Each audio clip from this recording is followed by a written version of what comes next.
Welcome to Wealthing Talks. I am your host, Alicia Castillo Holley, bringing you real life conversations from Silicon Valley or somewhere around the world. We will talk about disruptors, angel investments, venture capital, and of course, family offices. Join me along with my children, their families, friends, disruptors, and investors as we explore the fascinating world of creating wealth in a completely different and authentic way.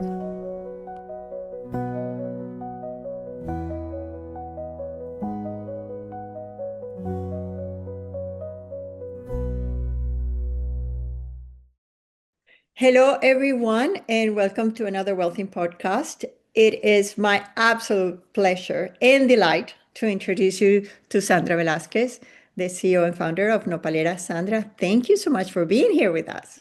Thank you so much. It's been a long time. I'm so glad we finally got to do this. Yes, and I am an investor in Nopalera, and it took several years. And I'm a big admirer of what Sandra has done. Sandra, Thank what you. are you doing now? And how did you get to do this? Because the story is extremely interesting.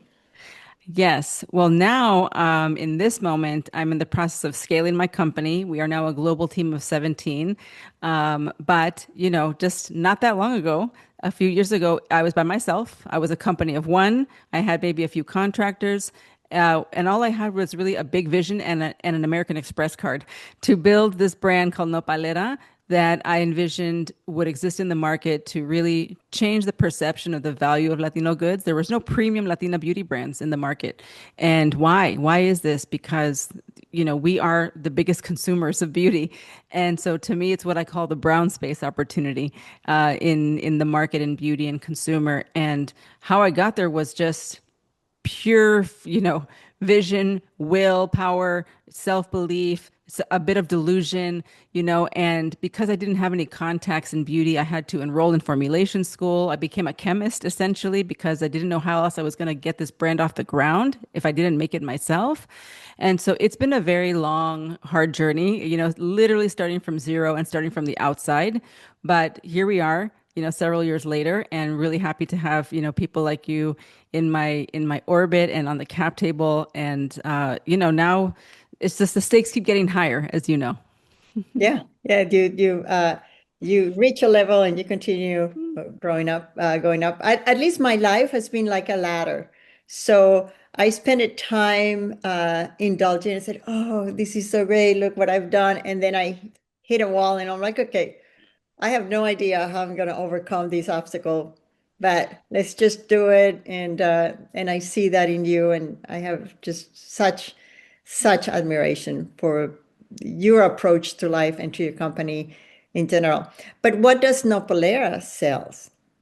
Yeah, so Nopalera, we are a modern Mexican beauty brand. We are a scent forward brand. So when I started with Bath and Body because it had to be products I could make. Remember, I had soaps, I had a body scrub, a lotion bar, and now we've really evolved over the last 2 years into becoming a scent forward brand because it allows us to tell the story of Mexico through scent, and everybody knows what scent is.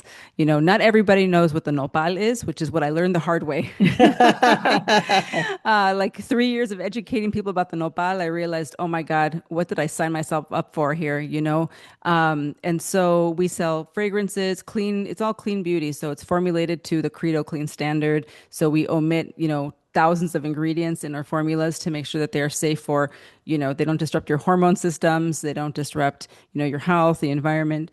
And so it's, cactus creams, prickly pear oil, or, what we call aceite de nopal, is our star ingredient in all of our body products. And so the lotions, the hand creams, the body polishes, and fragrances. And we have candles, but only seasonally. And so just really excited about where we've landed because it just allows us to fuel our mission at a good margin. Fragrance is great, and everyone knows how to use perfume. No instructions needed, right? Yeah, I do use the soap, and I like the soap, and I like the soap The form. shave, yeah. Yeah, yeah, and by the way, many years ago, when I think when we first met, You had some products that had no scent. Yeah. And I support a senior center in my home country in Venezuela. And Yeah. you graciously donated a box or two. You donated a whole bunch of soaps for those ladies, and it gave them a ton of joy and happiness because the shape is so unique, Yeah. and they felt so spoiled, and it was just such a great gift. So thank you for that. Oh, and I actually remember it very well because you sent me pictures and it was like I've never received a picture like that of nuns holding the soap. It was great. It's something I still treasure. Yeah, yeah, they were very grateful. And they said, "Oh, well, we're gonna keep it." I said, "Just use it, use it." Yeah, yeah. So thank you for that. Did you ever think you were going to be an entrepreneur growing up? Never, never, ever, ever, ever. No one in my family is an entrepreneur. In fact, when I told them, I remember very clearly I was actually in my parents' house. When the idea came to me for Nopalera, and I remember sitting around the dining room table saying, "I'm going to build a beauty brand called Nopalera," and my mom was like, "What? Pass the salsa." You know? And my daughter, who was 13 at the time, was like, "I want to help," right? It sounded fun to her, but nobody knew what that meant, right? I think that my parents, like many people, think that business is incredibly risky. Why would you want to do that? Just please Yeah. go get a job, become a teacher, become a lawyer, work for the county, get a pension, for God's sakes, you know? But once they saw it, now they are my biggest fans. I mean, my father goes to the casino in San Diego and he hands out soaps to all of the workers at the casino. You Oh, know, my mother who's an immigration lawyer, has a whole nopalera assortment on her desk and she gives it to her clients, you know. And so they're my biggest fans. But in the beginning, they were very nervous. And so I actually thought I was going to grow to become a musician, which is what I was doing. You know, mm-hmm. I was a professional musician, the leader of a Latin band called Pistolera, and I toured around the world for 15 years. I had my songs on television. You know, I played the NPR Tiny Desk concert. I still get royalties. I have a song in Breaking Bad. I really thought that that's what I was put on earth to do, was to bring people together through music, right? And then everything changed because streaming happened, Spotify happened, and everyone's careers really suffered because we used to make money from selling albums, Yeah. and now music is 9.99 a month. And so it really got devalued in people's minds. It's like, why would I pay for music when I can just get it for free on the internet? So that was happening. And also COVID happened. So then everyone's careers ended overnight. I mean, none of us knew what COVID was going to be. You know, when we first heard about this thing called COVID and everyone had to stay home for 2 weeks, things shut down. We all thought we were going to go back outside in 2 weeks, and then 2 years went by. Yeah. And so all the tours were canceled, live shows were canceled, and there went the rest of trying to make a living as an artist, right? So it's like now you have streaming and then there's no shows. So then what are people supposed to do? Musicians. Wow. Fortunately, I had already started working on this idea of a premium brand called Nopalera, but that was really the sign from God, like, okay, Sandra, turn the page. It's time to turn the page because you need to do something else because music is not going to be it. That is so interesting. It reminds me of Marta Montoya. She was a cartoonist, and she used to make comic strips, and she lived off that. And then people stopped buying newspapers. So she pivoted, and now she has Act Tools, Active Tools. We're also investors in Act Tools, and she came to the podcast, and we talked about that. And she's very creative, and but she's doing something in technology completely different. But you have to reinvent yourself. I'm an agronomist by training, and I grow my food. And never thought I would be an entrepreneur. Never thought I would be an investor. No, I mean, it's I belong to the lab, and I remember thinking always, I belong to the lab. The cells talk to me. It's just, and then life tells you, no, that's not what you're here to do. Yeah, You have to do yeah, something else. yeah. Wow.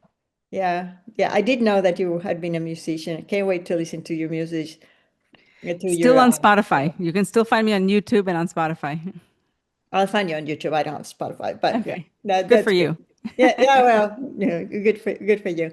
If you were to write yourself a letter to your younger you know, 20-year-old Sandra, what would you tell yourself that you have learned that you didn't know?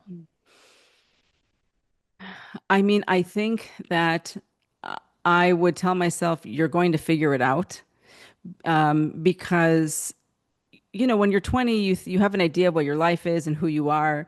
You and I both know, right? Like I'm 49, right? You know that looking back, you're like, you had no idea what your life was going to become or who you were really, or what your values were, what your life purpose was really. So maybe some people know when they're 20, but I didn't, And so I think the ability to constantly, what we just talked about, the ability to constantly, I hate the word pivot, but learn, adapt, like evolve. I think that's the word, right? Is really the ability to evolve and to learn what you need at the time that you need to learn it,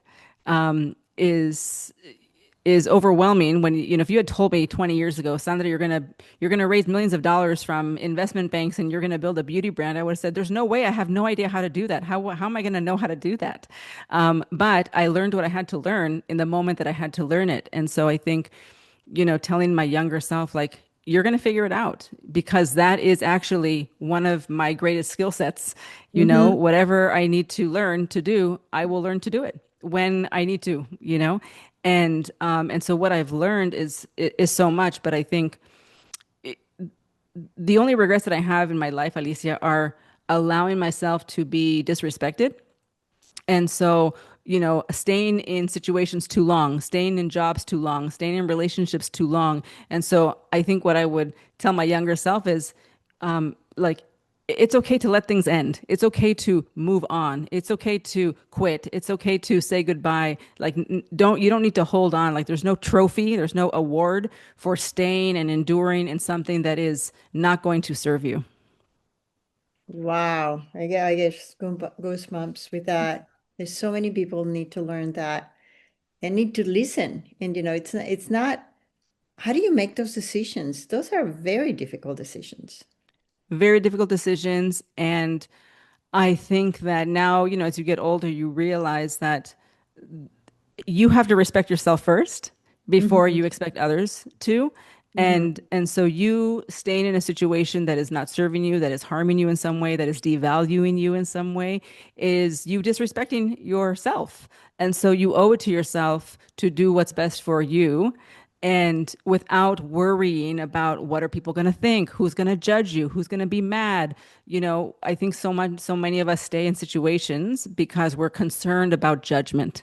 I think as human beings we have a big fear of judgment. What will the Hmm. neighbor say, what will my parents think, etc. And it takes courage. It takes courage to Yeah. do what is best for you, and that you usually know in your gut, right? And we usually ignore ourselves. Yeah. Yeah, I have a friend who's well, my best friend for many, many years. She was a refugee from the Czech Republic. And she was 40 years older. She was a neighbor. And she and I just became very good friends in a very sort of magical way. And when I was deciding to get married, she said, Alicia, we make decisions emotionally and then we rationalize it. And we have a conflict, or would you, when you can't make a decision or when you're frustrated by yourself, follow your heart because your heart knows what is good for you. And it would always tell you what you want to do. And she gave me a little dice to roll. And she said, when in trouble, just roll it. And if it's not the number, you roll it again, you know what you really want. And and I was in my 20s and I used that so much. I was like, oh, I don't know what to do. And then I became sort of more alert to what I really wanted to do and what really was true to my values and my honor. And I have to confess that that also applies to businesses and to business decisions, that sometimes you have to say it's time to part ways. Yeah. And yeah, and if you Yeah. are stubborn like I am, it's like I'm not a quitter. I'm not a quitter. And Yeah. so these things keeps dragging. I'm like, no, I have to make this work. Yeah. And sometimes it's like, you know what? I have to put myself first. This is not gonna work. That is the biggest lesson. Yes, and it's not easy, right? It takes courage. I think it takes courage, Yeah. and not everyone has innate courage. Again, I think people are scared about offending other people, about being Yeah. judged, and that's what keeps people in the situations that they're in. But, you and I have enough life experience to know that sometimes you have to rip off the Band-Aid. People are mad, but everyone gets over it. In Chile, they have a saying, it's better to turn red once than to be yellow forever. Exactly. And we have a saying in Venezuela, mejor caído que colgando, which is like better falling than hanging. Uh, Correct. and it's like, yeah, you do recover, but Hmm. for me as well, I don't have the imposter syndrome. I never Yeah, had me it. I neither. had I had the delusional one. Me too. And then life kept, whipping me. That's not the way to do it. I'm like, no, no, no, no, no. Everybody's wrong. I do it. So it also takes humility to realize that, I made a mistake. Let me fix it. And that's it. I think this is a great lesson. So thank you for bringing that up. Yeah, Mhm. you never know in this podcast how things are going to turn. And I learned so much. So thank you for that. Yes. Yeah. And let me go now to into what you're doing now, Hmm. and sort of a philosophical question about business and how to, and the essence of what we do as investors too. Yeah. Um, and it's about the concept of wealth. What do you think is wealth? How do you think we create it? How are you creating wealth? Hmm. And who benefits from creating wealth? Yeah, I mean, I love this question. I think since I launched Nopalera, one of the first things I did is I joined a mastermind of other entrepreneurial women because I knew I had to build a new community of Hmm. people that had a growth mindset, that were building multi-million dollar businesses. Remember, I came from being a musician, so I know a lot of musicians, that have no money. And I knew that my old friends loved them to death, but they were not going to be the ones that were going to help me build my million-dollar empire. So I had to make new friends in my mid 40s, right? And I had to surround myself with people who had that growth mindset and were comfortable talking about money because, again, growing up, I didn't grow up poor, but I didn't grow up rich. And certainly, I think the undertone, what I inherited from my parents, is that more money, more problems, and so this concept of the scarcity and the fear of money, right? It's like money is this enormous responsibility, and so really the first thing is that true wealth is time. If you don't have time to enjoy your life, then the money doesn't matter. If you are not healthy, if you are not spending time with people that you love, so we can't take that for granted. But that said, I now believe, right, that money is a tool. Money is a tool. And I say that because if you had asked me 5 years ago, I would have said money is a thing that we need to pay bills. Money is Hmm. the thing that we need, to buy things, to pay for food, the rent, college, etc. And now it's like, yes, that's also true, but I see money as just a tool for impact. The Hmm. more money that you make, the more impact you can have. The more Hmm. money that I make, the more impact that I can have. And that is incredibly powerful. And to me, that's what drives me to want to be successful is because I think about this business that I'm building and I think about the results of the success of this business and what I'm going to do with those results, right? And so that's exciting and that's inspiring to me because my goal is, I think I've told you this, my goal is to be the one that writes the checks because that is the only way that. Go here, go here. Yeah, Yeah, it's the best. exactly. It's the best. Well, I'm 65, and this is the best career ever. Yes, Yeah. yes. It is it excites me, it inspires me. I think that, some people think, oh, you want to sell your company and make $20 million and go retire and sit on the beach. It's like, no, I don't think that. I think very few of us actually want to do that. I think what we want is to be able to more impact, right? Like we understand that it's like this cycle, right? And so Yeah. there needs to be people like you who are writing checks to people like me so that I can succeed and write checks to the next generation, et cetera, et Yes. cetera. And that to me is just very exciting. I think I never thought of it that way until I became an entrepreneur. And so I think I'm all about using the resources to become the resource, Yeah. and so every pitch competition, every grant, every fundraise, every business milestone, it's like all of these things, I absorb them, right? Learn from them, grow, evolve, so that then I can one day turn around and be impactful for someone else. I mean, I do what I can now, right? I mentor people, I speak on, webinars and I do keynote speeches, but we know that money makes the world go round. There is just no way around it. So I wish that it wasn't that way, right? But this is how it is, right? And so money is this incredible tool, and the more of us that can make it, the better. And when I say I think us, I mean women. yeah, I think yeah, some guys too. Yeah. Yeah, some No, guys too, but yeah. more women. No, more women definitely. Yeah. I did talk to an investor this morning about programming in Africa, in a country in Africa, and the program is fantastic. And I said, well, and it's for women, but just for the audience, I don't just work for women because I think everybody needs to have a more just access to opportunities. But this was a program for women, and of course, I'm a woman, so they contacted me. And my question is, do they have banking services? And they never thought about that and said, well, the women are going to get paid, they're going to make this money, they're going to become entrepreneurs. Where are they going to put the money? Who else is going to help them? Where do they save the money? Right? And they had not thought about it. And it is sort of this virtuous cycle of, okay, you have this, and then what? And then what? And then what?